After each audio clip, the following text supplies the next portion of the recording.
My name is Margaret O'Kelly. I'm 87 years old. I was married 8 years, and the first 5 we had no children. We decided we'd adopt, and we adopted Karl from the Navan Road, where the nuns, they had their, you know, the big wings, I called them. Peggy and her late husband Sean decided to adopt. They came out to the house, 2 lovely people, yeah, and asked me why did I want to adopt, and I'd had 2 miscarriages, sorry. They said, well, with the miscarriages, we'll give you time again to think. And they said, we'll be back out to you, which they did. The same 2 people came out. So they said, well, yes, we'll get in touch with a nun that they knew on the Navan Road. And I heard from her. After 8 years of marriage and 2 miscarriages, Sean and Margaret were finally going to become parents. A waiting room. And I can't think of the nun's name, Karl, but this nun anyway came into the room where they'd left us, and she said, we'll have your baby boy in a couple of minutes. And I handed her over. I didn't have to, but I said, well, sister, they're his clothes for him. And they brought him out, and I couldn't believe that he was really long legs. He was terribly undernourished. Yeah, hate saying that, but he was. And somebody said to me, if you rear them, it'll be a miracle. Yeah. Despite their joy with their new baby, the nuns had told the O'Kellys very little about Karl's birth. No, he was just brought out in the nun's arms. Yeah.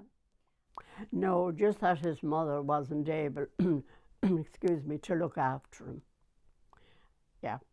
And she had gone to England. Karl was a dream come true for Peggy and Sean. He was the best child in the world. He was. He never cried or anything. I have to say, he was a wonderful baby. Peggy remembers arriving to meet Karl at St. Patrick's Mother and Baby Home.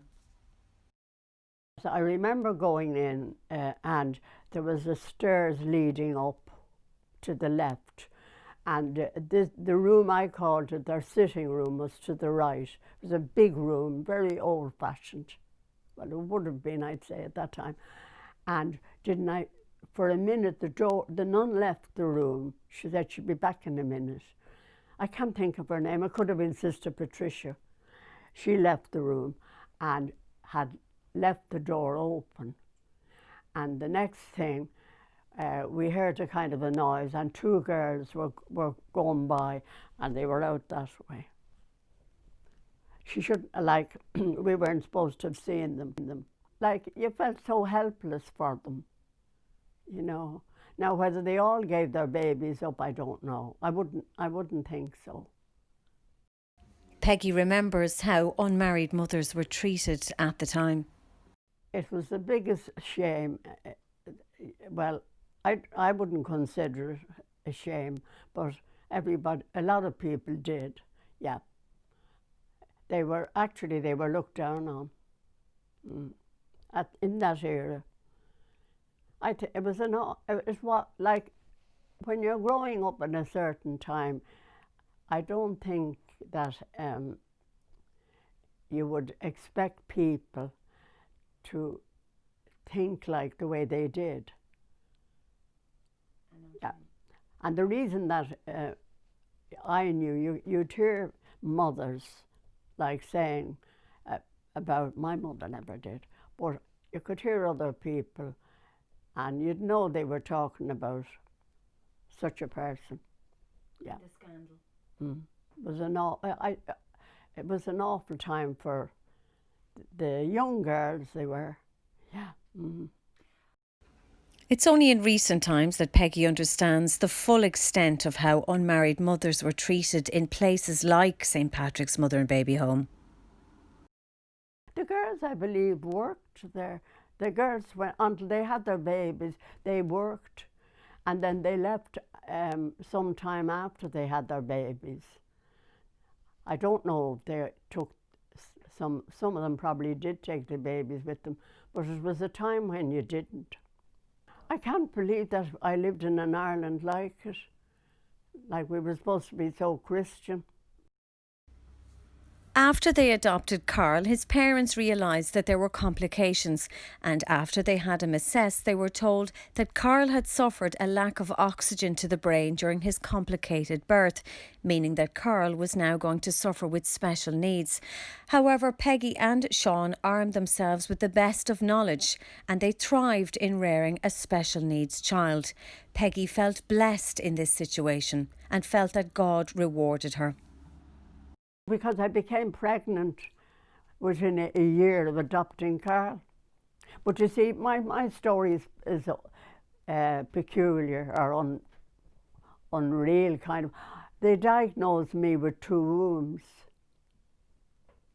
And that's how I went to see Karl Mullen. Now, it was privately I attended him. Sean wanted the best when I was expecting, and they discovered I had 2 wombs.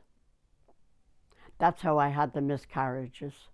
So I had an operation, and I mean, you didn't say no. The doctor said, and I was in Mount Carmel, and they blocked 1 womb off, and they did something to the other. I don't know what they did. Made it bigger.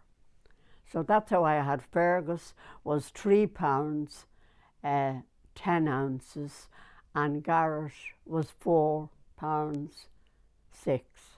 And I really believe that whoever was up there was rewarding me for adopting Karl. But do you know what I realise now? This may sound awful. I don't think whoever's up there interferes.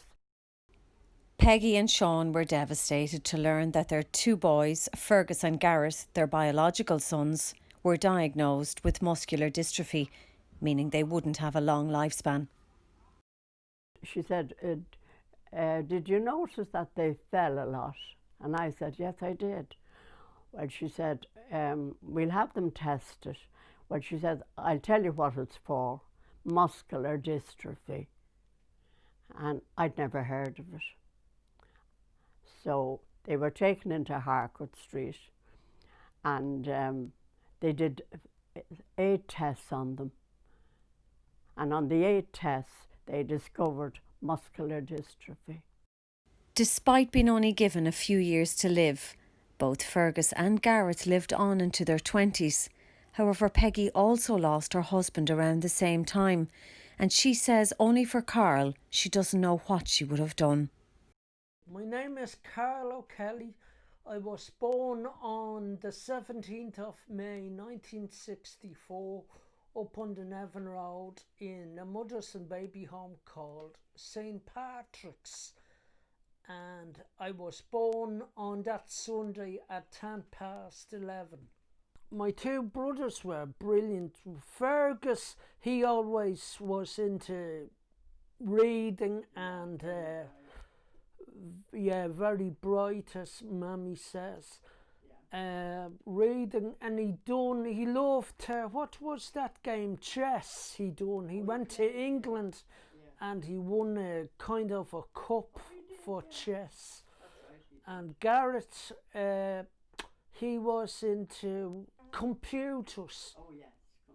And I was into music, and I done various discos throughout Dublin and the country back in the 80s, and I was on radio as well. Despite losing so much in their lives, Peggy and Karl are as close as ever and are thankful to have each other. I was left with Karl. Oh yeah, thank God I was. Yeah, I don't know where I got the strength from. So I do believe there's somebody up there.